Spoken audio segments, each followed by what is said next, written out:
Hi, நான் ரஷிதா பேசுகிறேன். இன்றைக்கி நம்ம பார்க்க போகிற போயம் வந்து வில்ஃப்ரெட் ஓவன் எழுதின ஸ்டேஞ்ச் மீட்டிங் அப்படிங்கிற போயம் தான்.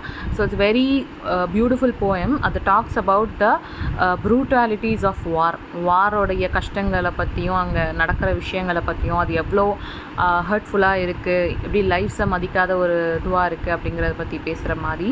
அண்ட் சில பேர் வந்து போம் பற்றி எழுதுவாங்க, நிறைய வார்ஸை பற்றி ஹீரோஸ் பற்றி எழுதுவாங்க. பட் இன் ரியாலிட்டி அவங்களுக்கு அதை பற்றி எதுவுமே தெரியாது. ஆனால் இது அப்படி கிடையாது. வில்ஃப்ரெட் ஓவன் வந்து அவரே வந்து ஒரு சோல்ஜர் தான். World War I ஒர்க் பண்ணியிருக்காரு. அண்ட் இவர் வந்து செல் ஷாக்கில் டயக்னாஸ் ஆகி ஊண்டாகி ஒரு ஃப்ரெண்டை மீட் பண்ணி அப்படியே வந்து லிட்ரரி சர்க்கிளில் இன்ட்ரடியூஸ் ஆகி எழுதக்கூடிய அந்த ஹேபிட்டை வந்து இன்ட்ரெஸ்ட்டையும் டெவலப் பண்ணிக்கிட்டாரு. ஸோ இது வந்து அவர் இறந்து போனதுக்கு அப்புறம் தான் பப்ளிஷ் ஆகிருக்கு.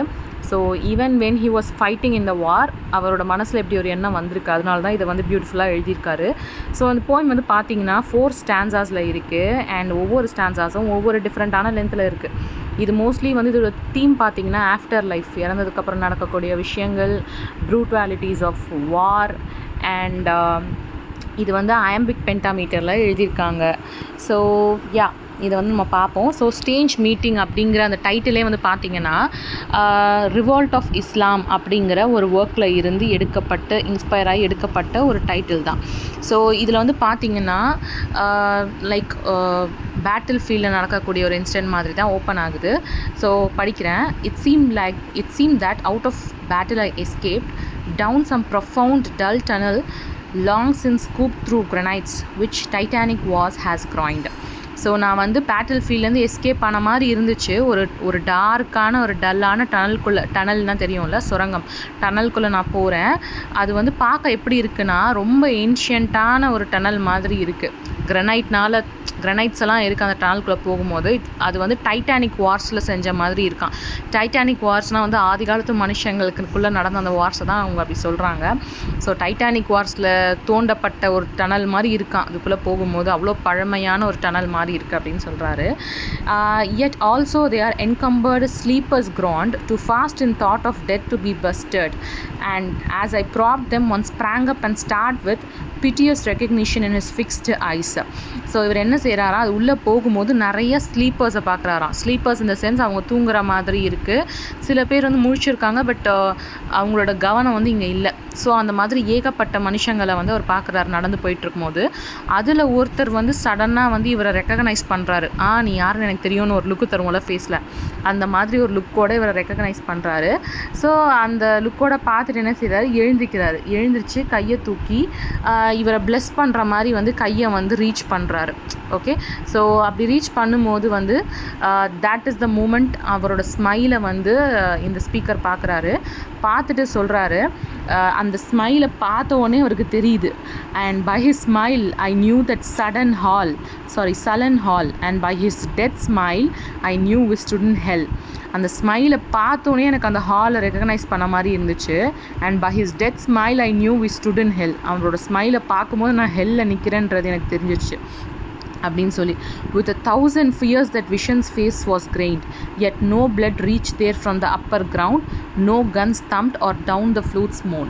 ஸோ அவர் என்ன சொல்கிறாரு, என்னோட பயம்லாம் வந்து அவருக்கு இருக்கு. ஐயோ நம்ம நரகத்துக்கு வந்துட்டோமா அப்படிங்கிற அந்த பயத்தோடு அவர் ஃபேஸில் தெரிஞ்சால் கூட அவருக்கு ஒரு நிம்மதி இருக்குது. ஏன்னா அங்கே வந்து எந்த ஒரு கன் சவுண்ட்ஸும் இல்லை, எந்த ஒரு பிளட்டோ வைலன்ஸோ எதுவுமே வந்து ஹெல்ல ரீச் பண்ணலை.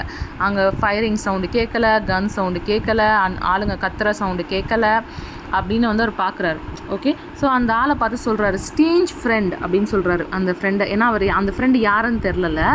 Strange friend I said no reason here is no cause to மோன் அப்படின்னு சொல்கிறாரு.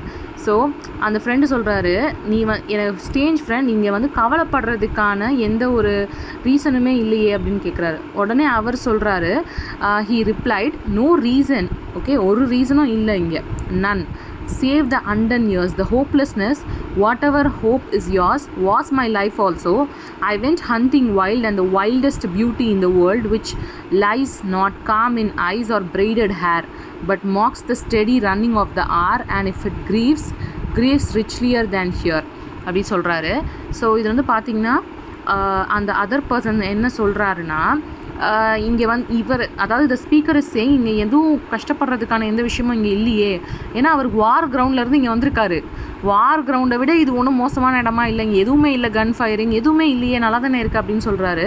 அதுக்கு அந்த அதர் ஃப்ரெண்ட் சொல்கிறாரு, இல்லை எதுவும் இங்கே இல்லை, பட் அண்டர்ன் இயர்ஸ்னால் இவங்களோட வாழ்க்கையில் இவங்க வாழ கிடைக்காத அந்த வருஷங்கள், அந்த ஹோப்லெஸ்னஸ்ஸு, நீ எப்படி வாழணும்னு நினச்சியோ அதே தான் என்னோடய வாழ்க்கையும், அப்படி தான் நானும் வாழணும்னு நினச்சேன். நான் ஹண்டிங் போயிருக்கேன், அங்கே ரொம்ப உலகத்துடைய மிகச்சிறந்த பியூட்டிஃபுல்லான திங்ஸ் எல்லாம் நான் பார்த்துருக்கேன். நான் ஃபிசிக்கல் பியூட்டியை பற்றி சொல்லலை அப்படின்னு சொல்கிறாரு. எப்படி அதை நம்ம கண்டுபிடிக்கிறோன்னா, which lies not calm in eyes or braided ஹேர்னால் யார் வச்சுருப்பா? braided hair you can relate, no? So braided ஹேர்லையும் வைல்டஸ்ட்டு அந்த ஐஸில் இருக்கிற அந்த காம்னஸும் கிடையாது. நான் பேசுகிறது நான் ஃபிசிக்கல் பியூட்டியை பற்றியே பேசலை, அதாவது ஒரு உமனை பற்றி நான் பேசலை. நான் சொல்கிற அந்த பியூட்டி டைம் ஸ்டெடிலி பாஸ் ஆகிட்டே இருக்குது. அண்ட் அந்த சேட்னஸ் அந்த சேட்னஸ் அங்கே மேலே இருக்க அந்த டைம் பாஸ் ஆகக்கூடிய அந்த நொடிகள் கீழே இருக்க சேட்னஸை விட ரொம்ப ரிச்சானது அப்படின்னு சொல்கிறாரு. ஸோ நான் இறக்கலைன்னா என்னோடய ஹாப்பினஸ் என்னோடய ஹாப்பினஸை நான் மற்றவங்ககிட்ட கண்டிப்பாக ஷேர் பண்ணியிருப்பேன். எனக்கு சேட்னஸ் இருந்தால் கூட நான் ஏதாச்சும் ஒரு முக்கியமான விஷயத்தை நான் சொல்லிட்டு வந்திருப்பேன். என்னால் இங்கே வந்தோன்னே இப்போ இதெல்லாம் என்னால் பண்ண முடியலை அப்படின்னு சொல்கிறாரு. ஸோ இவர் என்ன சொல்கிறாருன்னா, நான் உயிரோடு இருந்திருந்தேன்னா என்னோடய சந்தோஷங்களை உங்களுக்கு பகிர்ந்திருப்பேன். Like if he wins the war or if he does something great நான் ஷேர் பண்ணியிருப்பேன். நான் உயிரோடு இல்லை அப்படின்னாலும் அதை இப்போ என்னால் அந்த மெசேஜை பாஸ் பண்ண முடியல. ஓகே, என்ன மெசேஜ்னால் அந்த என்ன ட்ரூத் அப்படின்னு சொல்கிறாரு. ஸோ அந்த ட்ரூத் என்னென்னா, how horrible the war is அப்படிங்கிறத நான் சொல்லணும். Which must die now, I mean the truth untold, the pity of war, the pity war distilled அப்படின்னு சொல்கிறாரு. ஓகேவா, வார் எவ்வளோ கொடூரமானது, எவ்வளோ ஹாரிபிளானது, எவ்வளோ டிஸ்ட்ரக்டிவானது அப்படிங்கிறத நான் போய் எல்லாருக்கிட்டையும் சொல்லணும்னு நினச்சேன் அப்படின்னு சொல்கிறாரு. Now men will go content with what we spoiled. இப்போ நம்ம செத்து போயிட்டோம், இவங்க இதை நிறுத்த மாட்டாங்க. என்ன செய்வாங்க, கடுப்பாகி போய் திருப்பி சண்டை போட்டு ஒருத்தர் கொண்டுக்கிட்டே இருப்பாங்க. எப்படி போய் கொல்லுவாங்கன்னா, டைகர் மாதிரி ஃபாஸ்ட்டாக போய் கொல்லுவாங்க அப்படின்னு. ஆனால் யாருமே என்ன செய்ய மாட்டாங்களாம், கவர்மெண்ட்டோடைய குறை பற்றி வெளிப்படையாக பேச பயப்படுவாங்களாம். ஓகேவா, பிகாஸ் பயப்படுவாங்க மீன்ஸ் அவங்களுக்கு அதை பற்றின எடுத்து சொல்கிறதுக்கான விருப்பம் கிடையாது. அதாவது என்ன சொல்கிறாங்கன்னா, நன் வில் பிரேக் ரேங்க்ஸ் தோ நேஷன்ஸ் ட்ரெக் ஃப்ரம் ப்ரோக்ரஸ். இவங்க சண்டை போட்டு என்ன பண்ணுறாங்களாம், நாட்டை முன்னே கொண்டு போகலையாம், பின்னாடி கொண்டு போயிட்டுருக்காங்க சண்டை போட்டு. அண்ட் அந்த வீல்ஸ் ஆஃப் ஆர்மர்னால் இப்போ அந்த சண்டை போடுறதுக்கு ஏதாவது பீரங்கி ஏதாவது வண்டி வச்சுருப்பாங்களே, அதோடைய வீல்ஸ் எல்லாம் எப்படி இருக்கான், பிளட்னால கிளாக் ஆகிருக்கான். நான் அதை போய் தண்ணி வச்சு கழுவணும்னு ஆசைப்பட்றேன். அதாவது வாருக்கு ஒரு எண்டு போடணும் அப்படின்னு நான் நினைக்கிறேன். I would wash them with truths also. அதாவது வார் எதுக்குமே முடிவு கிடையாது அப்படிங்கிற ட்ரூத்தையும் நான் எடுத்து சொல்லணும்னு நினைக்கிறேன். But I am no more. Okay, so இப்போ வாரில் ஒருத்தர் உண்மையாகவே அடியே படலைனா கூட அவங்களோட மைண்டில் எப்படி இருக்குமா, அந்த மென்டல் ட்ராமா இருக்குமா. ஓகேவா, அதை பியூட்டிஃபுல்லாக சொல்கிறாங்க. I would pour my spirit without stint, but not through wounds, not on the cess of war. Foreheads of men who have bled where no wounds were.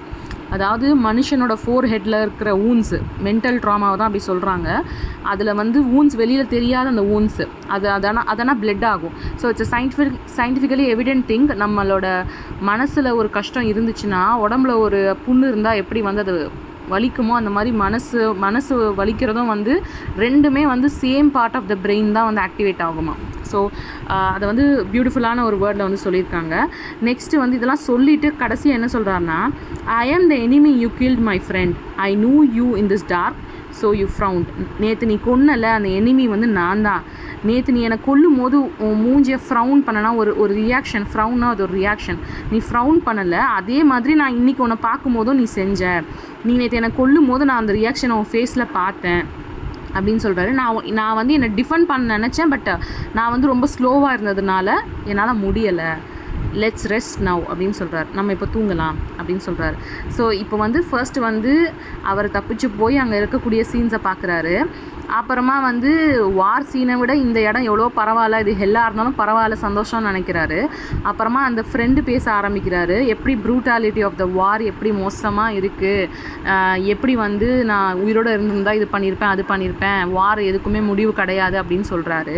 And finally என்ன சொல்கிறாரு, நேற்று நீ கொலை பண்ண எனிமி நான் தான், என்னால் என்னை டிஃபெண்ட் பண்ணிக்க முடியல, நம்ம இப்போ தூங்கலாம், லெட்ஸ் ஸ்லீப் நவ், அதாவது போதும், நம்ம கஷ்டப்பட்டதெல்லாம் போதும், நம்ம இப்போ தூங்கலாம் அப்படின்னு சொல்கிறாரு. ஸோ இது எப்படி இருக்குன்னா, வார் ஃபீல்டை விட ஹெல்லே பரவாயில்ல அப்படிங்கிற மாதிரி வந்து இருக்குது. ஸோ இது வந்து ஒரு வார் போயம் தான். ஆனால் வாரை பற்றின எந்த ஒரு ஹீரோயிக்கான டீட்ஸோ விக்ட்ரிஸை பற்றியும் இந்த போயம் இல்லை. இது வந்து வாரோடைய டார்க்கான சைடு. ஓகே, ஆனஸ்ட்லி இது வந்து எப்படின்னா, பார்டர்ஸு, நேஷன்ஸு, பவுண்ட்ரிஸு, கோடு, இது எல்லாமே மனுஷன் போட்ட விஷயந்தான். ஓகே, கடவுள் நமக்கு he gave us the whole world. இங்கே தான் நீ இருக்கணும், இங்கே நீ போகக்கூடாது, இது வரைக்கும் தான் உனக்கு பவுண்ட்ரி அப்படின்னு சொல்லி எந்த ஒரு காடுமே யாருக்குமே ஒரு பவுண்ட்ரியோ ஒரு நேஷனையோ கொடுக்கல. So we made it all by ourselves. And அதில் ஏதாச்சும் ஒரு பிரச்சனை, ஒரு டிஸ்அக்ரிமெண்ட்ஸ் வந்துச்சுன்னா நம்ம தான் போய் முன்னாடி நின்று சாகுறோம். நம்ம எப்படி நம்ம நாட்டுக்காக போராடினோமோ அதே மாதிரி தான் எதிரி நாட்டில் இருக்கிறவங்க அவங்க நாட்டுக்காக போராடுறாங்க. If you are a soldier, he is also a soldier. ஆனால் நம்ம எப்படி பார்க்குறோம், பகை, வருஷக்கணக்கான பகை அவங்க மனசில் இருக்கிற மாதிரியான ஒரு இதோட, ஒரு வெஞ்சன்ஸோடு அவங்கள வந்து பார்க்குறோம். பட் த ரியாலிட்டி இஸ் நம்மள மாதிரியே தான் அவங்களோட வாழ்க்கையும், நம்மளுடைய கனவுகள் தான் அவங்களுடைய கனவுகளும். நம்ம எப்படி வாரம் முடிச்சு ஜெயிச்சு வீட்டுக்கு போகணும்னு நினைக்கிறோமோ the same applies for them also. So இந்த பவுண்ட்ரிஸ், நேஷன்ஸ், நேஷ்னாலிட்டிக் ஸ்பிரிட், இது எல்லாமே என்ன மனுஷங்க போட்டிருக்கிற ஒரு விஷயம்தான். So they might be enemies but they both are soldiers fighting for their own country. அவங்க ரெண்டு பேருக்குமே ஒரு நியாயமான ஒரு சைடு வந்து இருக்குது. பட் அதை வந்து நம்ம நிறைய பேர் புரிஞ்சுக்கிறது கிடையாது. ஸோ அண்ட் ஆல்சோ வந்து டைட்டானிக் வார்ஸ் அப்படின்னு சொல்லும் போது மனுஷன் வந்து பவர் அப்படின்ற ஒரு விஷயத்தை ரியலைஸ் பண்ண காலத்தில் இருந்து வார் அப்படிங்கிறது இருந்துக்கிட்டே தான் இருக்குது. ஸோ டைட்டானிக் வார்ஸுங்கிறது வார்ஸ் எவ்வளோ காலமாக உலகத்தில் இருக்குது அப்படிங்கிறத வந்து காட்டுறாங்க. அண்ட் வார் தான் வந்து ஹெல்லையே க்ரியேட் பண்ணிச்சுங்கிற மாதிரியான ஒரு அர்த்தத்தையும் கொடுக்குது. ஓகே, ஸோ நம்ம ஹெல்லுக்கு வந்துட்டோமான்ற அந்த 1000 ஃபியர்ஸ் அவர் ஃபேஸில் அந்த கொண்டு வரும் போது ஹீ ஃபீல்ஸ் பெட்டர். பிகாஸ் நல்ல வேளை இங்கே ஷூட்டிங் சவுண்டு கேட்கல, அவங்க மனுஷங்க அப்படியே வழியில் கத்துற சத்தம் கேட்கல, எதுவுமே கேட்கலையே, நல்லா தானே இருக்குது அப்படிங்கிற மாதிரி he feels a sense of relief after some time. So war ஃபீல்டை விட இது பரவாயில்ல அப்படிங்கிற மாதிரியான ஒரு மெசேஜும் சொல்லுது. அண்ட் ஆல்சோ எப்படி வந்து கவர்மெண்ட்ஸ் வந்து உடனே வைலன்ஸ்க்கு போயிடுறாங்க, but the people who take the decision. Okay, so war வந்து நம்ம ஸ்டார்ட் பண்ணுறோம் அப்படின்னு எடுத்த பீப்புள் எல்லாருமே சேஃப் அண்ட் செக்யூராக இருப்பாங்க. But who will suffer? கவர்மெண்ட்ஸில் ஹையர் பொசிஷன்ஸை இல்லாத அடித்தட்டு மக்கள் தான், சோல்ஜர்ஸ் எல்லாரும் தான் சஃபர் பண்ண போகிறாங்க. பட் இதை எதிர்த்து கேள்வி கேட்குறவங்க யாருமே இருக்க மாட்டாங்க அப்படிங்கிறத அவர் சொல்கிறாரு. So it talks about the brutality of the war. And அவங்க வந்து உண்மையாகவே வந்து எதிரிகளாக இருந்தாலும் இங்கே வந்து அவங்க ரெண்டு பேருமே வந்து வார்லெஸ் இறந்து போன ஒரு சோல்ஜர். ஸோ இவங்க ரெண்டு பேருக்கும் ஆக்சுவலி எந்த பகையுமே கிடையாது, பட் அவங்க நாட்டுக்காக சண்டை போட்டு இறந்து போனவங்க. So they really don't have anything to feel the enmity அப்படின்ற மாதிரி தான் இந்த போயம் வந்து முடியுது. So it's definitely Strange Meeting அப்படிங்கிற பேர் வந்து இதுக்கு பர்ஃபெக்டாக ஆப்டாக வந்து சூட் ஆகுது. And this is a very beautiful poem.